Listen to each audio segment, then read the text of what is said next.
Assalamualaikum teman-teman, sekarang Luyuk Bonsai lagi panen bahan bonsai Hokianti banyak banget yang baru didongkel dari pekarangan rumah yang awalnya buat pagar tapi sudah saya rombak semua, meskipun bahan Hokiantinya masih belum begitu besar-besar, sebenarnya sangat disayangkan sekali tapi gak apa-apalah. Karena rencananya di pekarangan rumah juga mau saya ganti dengan pagar yang mau saya tanam, dengan besi cakar ayam sama pecahan batu sama semen yang dicampur dengan pasir agar tambah kokoh.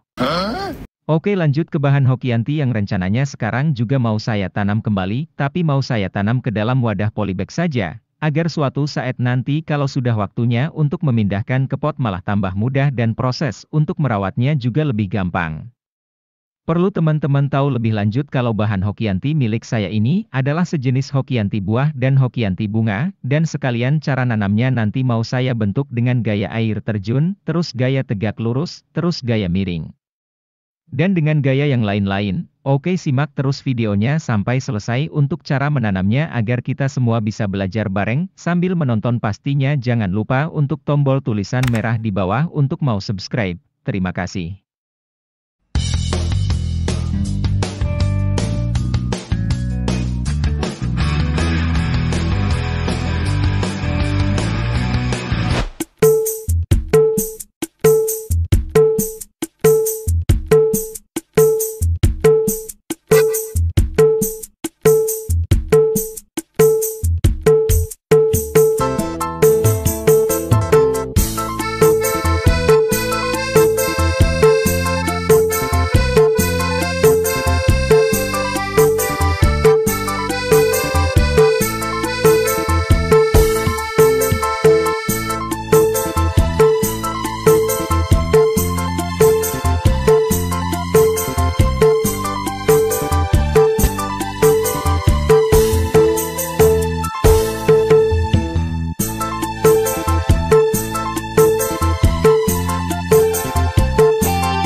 Alhamdulillah akhirnya sudah selesai juga cara tanamnya, bahan Hokianti ini tadi sudah saya masukkan ke polybag semua, dan mudah-mudahan tumbuh subur, karena jumlahnya tadi banyak banget di kisaran 30 pohon lebih. Mohon maaf teman-teman, cara tanamnya tadi tidak saya video semua karena takutnya durasinya kelamaan.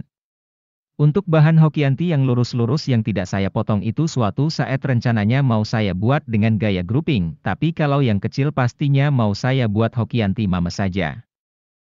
Mungkin perjumpaan kita cukup sampai di sini dulu saja teman-teman, bila di tutorial saya tadi ada yang salah mohon dimaafkan dan bila ada kekeliruan mohon diperingatkan. Wassalamualaikum warahmatullahi wabarakatuh.